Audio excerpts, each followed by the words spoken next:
Greetings, Earthlings. This is Danny Danger, and this is my pull list for November 20th. Maybe out of control?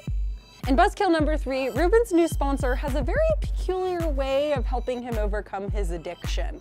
Things are going to get a little out of control, though, when he goes to confront mistakes in his past and, things like this. I've been enjoying Kiss Me Satan. It's not Shakespeare or anything, but issue number 3 comes out this week, and it definitely plays up to my love of the paranormal and witches, witchcraft, all that fun stuff. In Batwoman number 25, Kate and Bruce continue to go head to head. At this point, it's just a battle of wills. Who will win? Can anybody win here? No. Yes, I need to hear Dr. Pepper Bright. Dr. Pepper, delicious and refreshing. Despite the break into comics debacle, the artist lineup on Harley Quinn number 0 is enough to make me pick it up. I love Darwin Cook, love Paul Pope. I'm really excited about this one.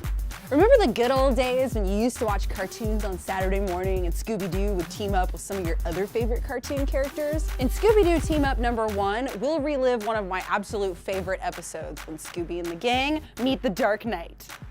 Can we get some Scooby snacks for Robin? He loves Scooby snacks. Crunchy and delicious. One more time.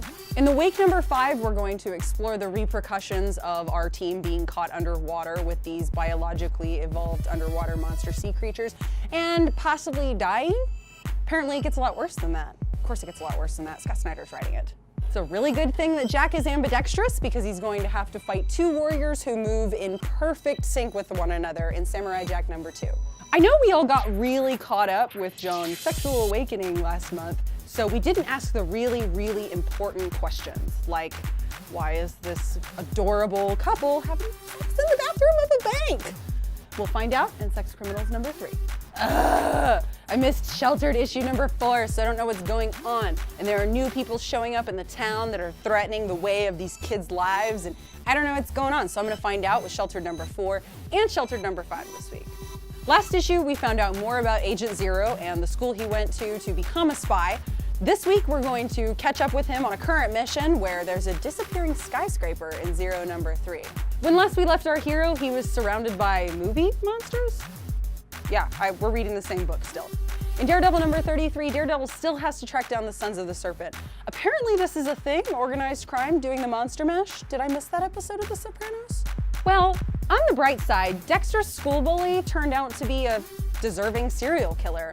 Talk about a recipe for catharsis. How long until this guy is on Dexter's table? We'll find out in Dexter number 5. Caffeine is doing the opposite of helping. Maybe the Dr. Pepper was a bad lifestyle decision. Now we're gonna lose our contract with Dr. Pepper. Volume 2 of Takio comes out this week. If you haven't read the first story, it's an awesome read for adults, young adults, and even your older kids. It's a story of 2 stepsisters who just can't get along or see eye to eye. That is, until an accident happens and they become the world's very first superheroes. It's a story about them teaming up. It's brilliantly written, it's wonderfully illustrated, it's one of my favorite books for all ages. You should definitely check it out if you haven't already. Magneto goes on a field trip in Uncanny X-Men number 14. Can you tell I haven't caught up on this one yet? Is it gonna be like the Magic School Bus? Is Miss Frizzle gonna be there? There's a team up I wanna see. I dressed up as her for Halloween once when I was a kid. I was Miss Frizzle. I had like the really big hair and I had on this dress that had these really bright, vivid, like almost scientific looking flowers. It was awesome. It was the best costume ever. Angry Lady Mutants go after the X-Men's this week in X-Men number 7. Woot. Also not caught up here. But love the concept of Angry Lady Mutants. Very on board here. Angry Lady Mutants number 1. I want a Fiona Staples variant cover. Kissy faces rule the plot lines this week in Young Avengers number 12. Loki gets all hot and all the teenagers start kissing each other. God, teenagers. So predictable. More death, destruction, and decay. From the gang at Riverdale? Afterlife with Archie number 2 comes out this week. If you missed Afterlife with Archie number 1 last month, you were missing out on the biggest horror title of, dare I say it, the year? Oh my gosh, I'm picking up Death Sentence number 1 in the second printing. Stop yelling at me, okay? Last but certainly not least, in Red Sonja number 5, Sonja is getting together a group of effective fighters to overthrow Dark Anicia. And her stupid name, Dark Anicia. Sounds like a candle flavor. So that's what's on my pull list. What's on your pull list? Tell me down below in the comments where you can share your feedback.